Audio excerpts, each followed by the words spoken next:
আজি আপোনালোকে মোৰ টুইটত দেখাও পাইছে আমি ৰাজ্য চৰকাৰে এটা সিদ্ধান্ত লৈছে যে ভৱিষ্যতে ৰাজভৱনৰ সন্মুখত কোনো ধৰ্ণা ধৰ্মঘট হ'ব নোৱাৰিব আৰু কোনোবাই ধৰ্ণা ধৰ্মঘট কৰিলে যি ধৰ্ণা ধৰ্মঘটৰ বাবে নিৰ্দিষ্ট স্থান আছে তাতে তেওঁলোকে ধৰ্ণা ধৰ্মঘট কৰিব পাৰিব আৰু যোৱাকালিৰ ঘটনাটোত যিসকল লোকে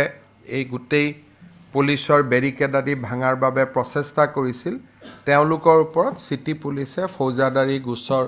লিপিবদ্ধ কৰিছে একেটা ঘটনাকে ইলেকশ্যনৰ আগত খানাপাৰাত তেওঁলোকে কৰিবৰ বাবে চেষ্টা কৰিছিল যোৱাকালি ৰাজভৱনত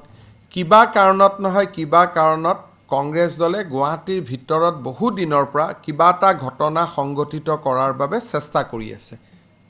তেওঁলোকৰ উদ্দেশ্য মই নাজানো কিন্তু তেওঁলোকে সচিবালয়ৰ সন্মুখতে হওক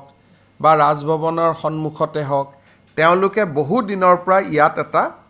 গণ্ডগোল এটা কৰিব বিচাৰি আছে this is third fourth attempt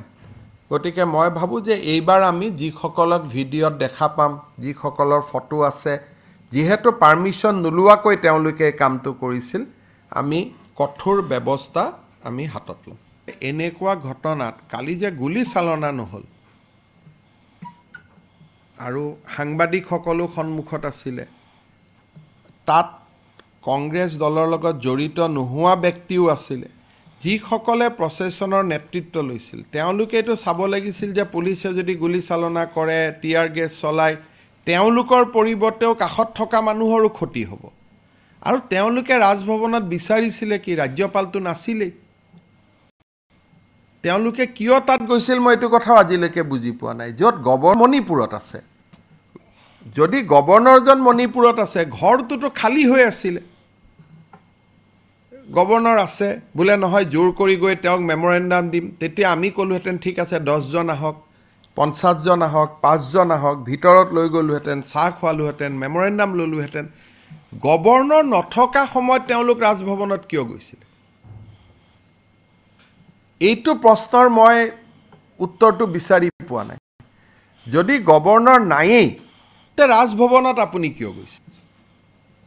আৰু আপুনি গৈ পেলাই এনেকুৱা ব্যৱহাৰ কৰিলে যে তাৰ কাৰণে পুলিচে যদি কালি আপোনালোকেতো টিয়াৰ গেছৰ কথা কৈছে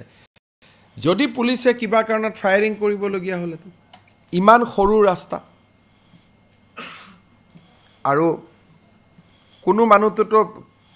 তাত প্ৰস্তুত হৈ যোৱা নাই যে ঘটনা এটা ঘটিব গতিকে কংগ্ৰেছ দলে নিজৰ কৰ্মীসকলৰ উপৰিও সাংবাদিকসকলৰো জীৱন তেওঁলোকে এটা প্ৰত্যাহ্বানৰ সন্মুখলৈকে লৈ গৈছিল আৰু মই জাৰ্নেলিষ্টসকলক ৰিকুৱেষ্ট কৰিম যে আপোনালোকে এনেকুৱা কাৰণ কংগ্ৰেছ দলৰ বিহেভিয়াৰটো কোট কেতিয়া কৰি দিয়ে ঠিক নাই বহুত ওচৰত যাব নালাগে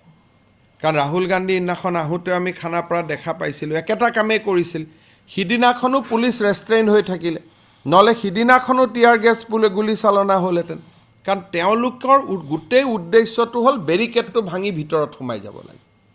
এটা ভিতৰত সোমাই গৈ কি পাব ৰাজভৱনত যদি গভৰ্ণৰে নাই ভিতৰত সোমাই লণ্ডভণ্ড কৰাৰ বাদেতো বেলেগ কোনো ৰাস্তা নাই তেওঁলোকে যদি আমাক কলেহেতেন যে নহয় আমি হুলস্থুল কৰিছো কিন্তু 10 জনক আমাক ভিতৰত যাব দিয়ক 15 জনক আমাক ভিতৰত যাব দিয়ক 20 জনক আমাক ভিতৰত যাব দিয়ক যদি ভিতৰত ৰাজ্যপাল থাকিলেহেতেন আমি তেওঁলোকক মাতি লৈ গলোহেতেন যে আহক লক কৰক এটা যত ৰাজ্যপালে নাই তাত তেওঁলোকে কিয় হুলস্থুল কৰি আছিল